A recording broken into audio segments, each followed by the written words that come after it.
Morning everyone, very good morning.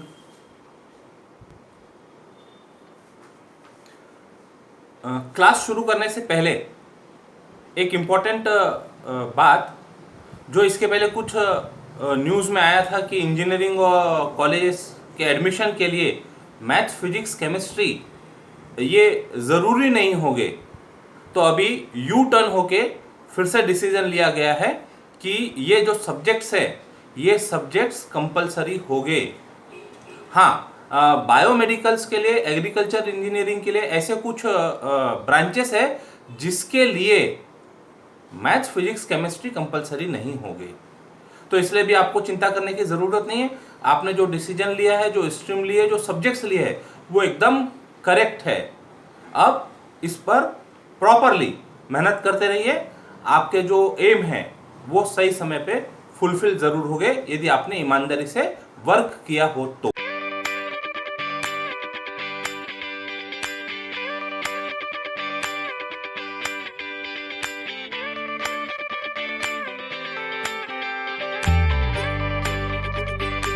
Last class में हमने proof देखे थे कुछ स्टैंडर्ड रिजल्ट्स के, जिसमें था लिमिट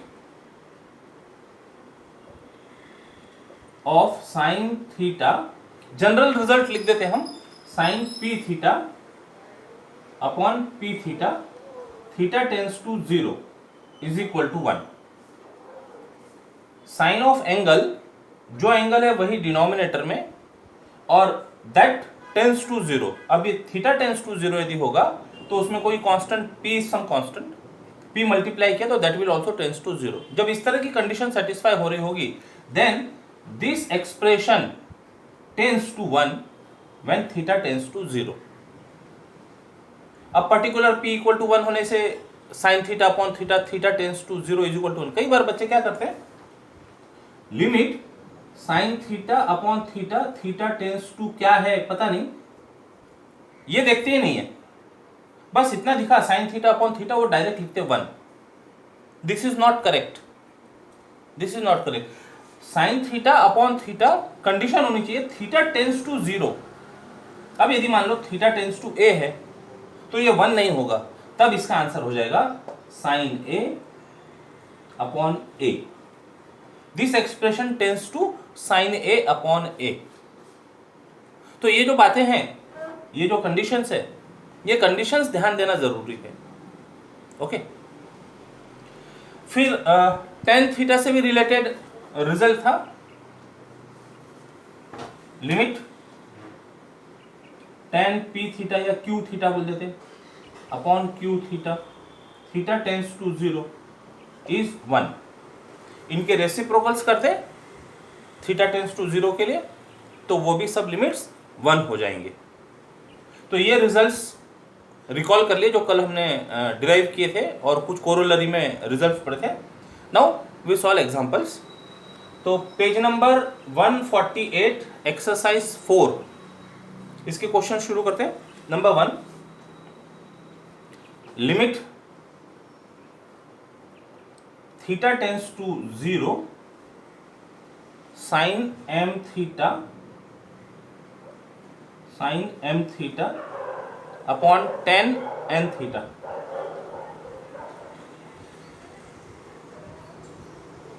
ये प्रॉब्लम सॉल्व करना है। अब ये तो पेपर में दिया हुआ है, बुक में दिया हुआ है। प्रॉब्लम लिखते समय आप उसको डिनोट कर दीजिए कोई सिंबल से। Solution denote L is equal to limit. अब यहां साइन m थीटा है लेकिन उसके अपॉन में m थीटा होना चाहिए, वो नहीं है।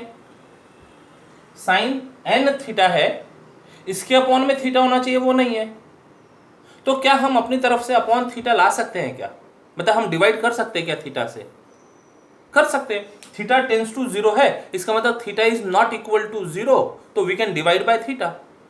लिख देते हैं as theta tends to 0, therefore theta is not equal to 0, therefore dividing numerator and denominator by theta, तो मिल जाएगा L is equal to limit theta tends to 0 sine m theta upon theta upon tan n theta upon theta.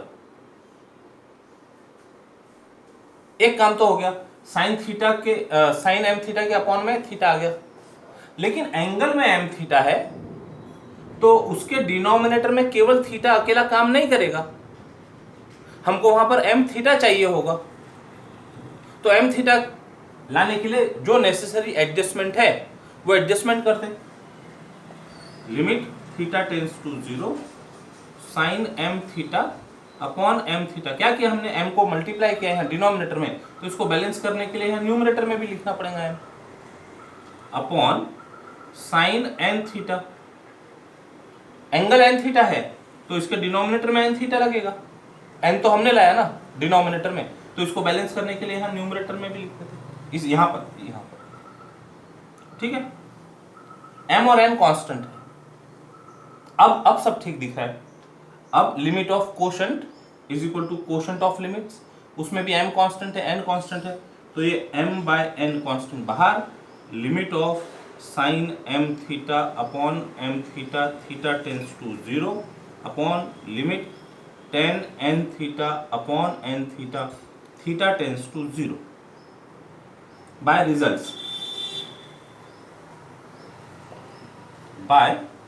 Results of limits. अच्छा, अब जब इसको answer लिखेंगे तो answer लिखते समय एक रीजन देना चाहिए, as theta tends to 0 therefore m theta tends to 0, ये m theta tends to 0 n theta tends to 0। Theta में कोई नंबर मल्टीप्लाई किया यदि, तो इधर m थीटा उधर नंबर मल्टीप्लाई किया 0 में, तो टेंस टू 0 ही हो जाएगा। तो ये कंडीशन की वजह से now this is equal to 1 upon 1, this limit is 1, this limit is 1, so final answer is L is equal to m by n। Answer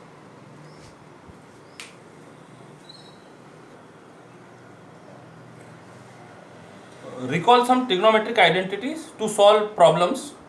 हमको लगेंगे अभी कुछ आइडेंटिटीज, तो उसमें सबसे पहले sine square x 1 minus cos 2x upon 2।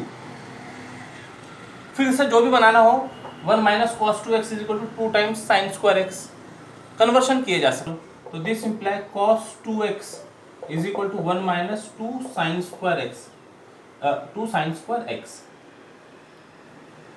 ये दोनों रिजल्ट के लिए दिस इज सफिशिएंट, ये याद रहा तो बाकी के तैयार किए जा सकते रिजल्ट्स।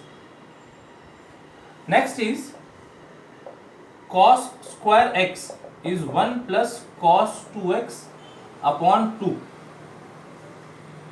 फिर इससे 2 cos square x is equal to 1 plus cos 2x, तो यहां से भी cos 2x मिल सकता है। cos 2x is equal to 2 cos square x minus 1। Okay, तो फिलहाल ये दो आइडेंटिटीज साइन स्क्वायर एक्स के लिए और cos स्क्वायर एक्स के लिए ये अभी हमें लगेगी, इस पर बेस्ड कुछ एग्जांपल्स अभी आएंगे। नेक्स्ट प्रॉब्लम देखते हैं, sec x minus 1 upon x square. तो denote L is equal to denote L is equal to limit. अब सॉल्व करने के पहले दिख रहा है वैसे तो ट्रिग्नोमेट्रिक फंक्शन है, एक बार चेक कर लेते हैं हो क्या रहा है। sec 0 cos 0 इज 1, उसका reciprocal sec 0 is also 1, 1 minus 1 0, यानी numerator tends to 0, denominator tends to 0, यानी 0 बाय 0 फॉर्म में है। अब क्योंकि यहाँ ट्रिग्नोमेट्रिक फंक्शन इन्वॉल्व हो रहा है तो इसको ट्रिग्नोमेट्रिक फॉर्म में लाने की कोशिश करते हैं। तो बेसिक फंक्शन में कन्वर्ट कर दो पहले तो sec x को, limit x tends to 0 1 upon cos x minus 1 upon x square. LCM लेकर इसको सिंप्लीफाई किया, limit x tends to 0 1 minus cos x upon x square into cos x, 1 minus cos x upon cos x वो denominator में आ गया। अभी आ गया 1 minus cos x, तो इसके लिए फॉर्मूला देखो 1 माइनस कॉस 2x है तो रिजल्ट होता है 2 साइन स्क्वायर एक्स, मतलब यहां जितना साइन स्क्वायर एक्स के लिए फॉर्मूले में कॉस में डबल एंगल हो गया, और यदि मान लो 1 माइनस कॉस 2x से इधर आना होगा तो कॉस 2x है तो यहाँ पर x है उसका हाफ एंगल है, तो यहाँ पर 1 माइनस कॉस एक्स है, तो जब इसको फॉर्मूला लगाएंगे तो that will be limit x tends to 0 2 sine square x by 2 by formula identity upon x square into cos x, right. अब साइन स्क्वायर x बाय 2 है, साइन स्क्वायर मतलब दो बार साइन की टर्म है, तो साइन थीटा ऐसी दो बार appear हो रहे टर्म, तो उसके डिनोमिनेटर में ऐसे थीटा थीटा होना चाहिए, तब limit theta tends to 0 will give 1 into 1, तो इसको इस फॉर्म में लाने की कोशिश करते हैं। दिस इज इक्वल टू 2 तो कांस्टेंट है लिमिट के बाहर, लिमिट x टेंड्स टू 0 ये स्क्वायर और ये स्क्वायर, तो इसको sine x by 2 upon x का होल स्क्वायर लिख सकते हैं, ये साइन स्क्वायर और ये x का स्क्वायर, ये दोनों को एक साथ लिख दिया, और अपॉन में 1 बाय कॉस एक्स है तो 1 बाय कॉस एक्स, ये पूरे का लिमिट चल रहा है, अपॉन में कॉस एक्स है ना 1 अपॉन कॉस एक्स। अब limit sine theta upon theta होना चाहिए, x बाय 2 है तो डिनोमिनेटर में भी x बाय 2 होना चाहिए, नहीं है तो बैलेंस करते उसको, this is equal to limit x tends to 0 sine x by 2 upon x by 2, क्या किया हमने 1 बाय 2 इधर मल्टीप्लाई किया तो इसको बैलेंस करना पड़ेगा, ऐसे 2 से बैलेंस किए, इसका square into limit 1 by cos x x tends to 0, limit के रिजल्ट लगा देते, इंटू में है सभी, तो 2 इंटू लिमिट। अब ये जो 1 बाय 2 है ये कांस्टेंट बाहर, ये स्क्वायर का ध्यान रखना था।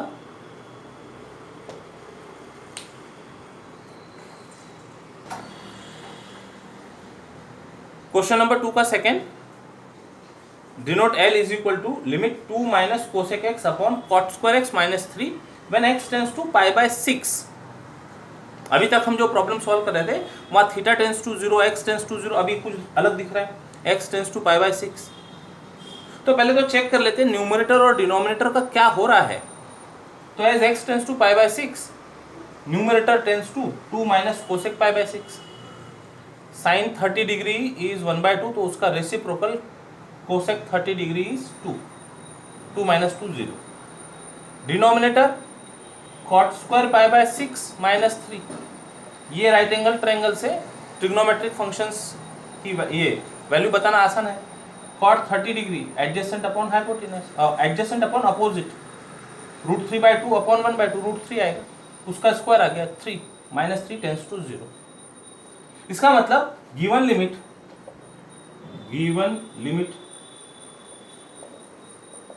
Is in the indeterminate form 0 by 0, तो उसको पहले सिंप्लीफिकेशन करना पड़ेगा। देखो L is limit x tends to pi by 6, basic functions में कन्वर्ट करते 1 अपॉन साइन एक्स अपॉन इसको cos square x minus upon sine square x minus 3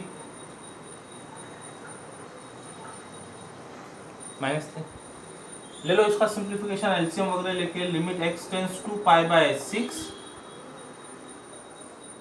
2 sine x minus 1 upon sine x upon cos square x minus 3 times sine square x upon sine square x. अब एक sine x तो divide होते दिखता है, एक sine x divide होते दिखता है, तो डिवाइड कर देते। This is equal to limit x tends to pi by 6 बचेगा क्या, देखना ये साइन एक्स एक साइन एक्स से डिवाइड, अच्छा क्यों डिवाइड कर सकते हैं, sine pi by 6 is 1/2 not equal to 0, तो we can divide 2 sine x minus 1 upon cos square x minus 3 sine square x, upon में एक साइन एक्स रह गया, यानी यहां अपॉन में एक साइन एक्स रह गया। Reason as x tends to pi by 6 therefore sine pi by 6 tends to 1/2 means not equal to 0, तो वी कैन डिवाइड। अब ऊपर दिख रहा है 2 साइन एक्स माइनस 1 और ये ऊपर जाकर मल्टीप्लाई हो जाएगा सीधे सीधे, limit x tends to pi by 6 sine x 2 sine x minus 1। Denominator में क्या कर सकते हैं, डिनोमिनेटर में अब देखो ऊपर सब साइन की टर्म है, तो कोशिश करते हैं कॉस को साइन में कन्वर्ट करने की, लेकिन यहाँ कॉस स्क्वायर एक्स है, तो this can be written as 1 minus sine square x, ये कॉस स्क्वायर एक्स का 1 minus sine square x minus 3 sine square x, that will be limit x tends to pi by 6 sin x 2 sin x minus 1, ये हो गया 1 minus 4 sign square x. अब 1 minus 4 sign square x मतलब ये हो गया 2 sine x का whole square, ए square minus B square के फॉर्म में आ रहा है ये, तो इसके फैक्टर लिखे जा सकते हैं, limit x tends to pi by 6 sine x 2 sine x minus 1 upon 1 minus 2 sine x into 1 plus 2 sine x. अब ये सेम फैक्टर दिख रहा है, माइनस साइन है यहाँ पर, माइनस कॉमन लिया जा सकता है, इसमें से माइनस कॉमन ले लेंगे तो 1 माइनस 2 साइन एक्स हो जाएंगे, तो डिवाइड हो सकता है क्या, कंफर्म करते पहले वो, इतना नोट डाउन कीजिए। तो therefore L is equal to, अब देखो 1 माइनस 2 साइन एक्स है और ये 2 साइन एक्स माइनस 1 है, तो यहाँ से माइनस कॉमन ले लेते हैं और ये फैक्टर डिवाइड किया जा सकता है क्या, इसके बारे में पहले सोच लेते हैं। As x tends to pi by 6 sine x tends to 1/2, 2 इधर भेज दिया, 2 sine x tends to 1, 2 sine x minus 1 tends to 0, तो वो एक्सप्रेशन डिवाइड करने में दिख रहा है कि नॉट इक्वल टू 0 है, तो हम डिवाइड कर सकते हैं -1 छोड़कर। अच्छा, ये जो प्रॉब्लम अभी हमने सॉल्व किया, ये प्रॉब्लम को basic function sine x cos x में कन्वर्ट करके सॉल्व किया, तो कुछ ऐसा प्रोसीजर तैयार हुआ। अब हो सकता है कभी कभी एक ही प्रॉब्लम को सॉल्व करने के लिए एक से ज़्यादा मेथड हो सकते हैं, और जब ट्रिग्नोमेट्रिक फंक्शंस की बात करते हैं तो ट्रिग्नोमेट्रिक फंक्शन में आप किस तरह से फॉर्मूला अप्लाई कर रहे हैं उस पर आपके सॉल्यूशंस डिपेंड करेंगे। तो देखते हैं इस प्रॉब्लम के लिए एक और अल्टरनेट मेथड अवेलेबल हो सकता है। देखिए, we know that 1 plus cot square theta is equal to cosec square theta, तो अब ये रखो फॉर्मूला वहां पर, therefore cot square theta is equal to cosec square theta minus 1, therefore L is equal to limit pi by 6 x tends to pi by 6 2 minus cosec x upon cosec square x minus 1 minus 3, which is equal to limit x tends to pi by 6 2 minus cosec x upon cosec square x minus 4, मतलब cosec square x minus 2 का square, a square minus b square लग गया, a minus b into a plus b, दो factor बना सकते हैं उसके। Limit x tends to pi by 6 2 minus cosec x upon cosec x minus 2 into cosec x plus 2। अब cosec x minus 2 दिख रहा है डिनोमिनेटर में, न्यूमरेटर में 2 माइनस कोसेक x है, तो माइनस कॉमन लेके फैक्टर डिवाइड किया जा सकेगा। This is limit x tends to pi by 6 l is equal to, minus common ले लो, cosec x minus 2 upon cosec x minus 2 into cosec x plus 2।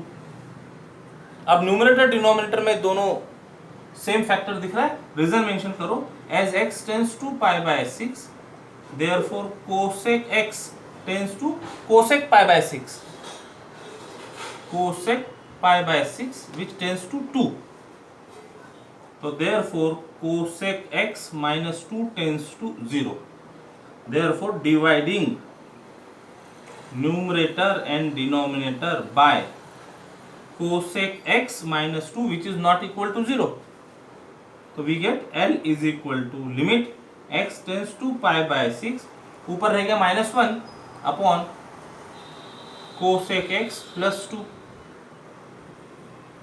अब limit ली जा सकती है, it is -1 upon cosec pi by 6 is 2 plus 2, so therefore L is equal to -1/4 answer.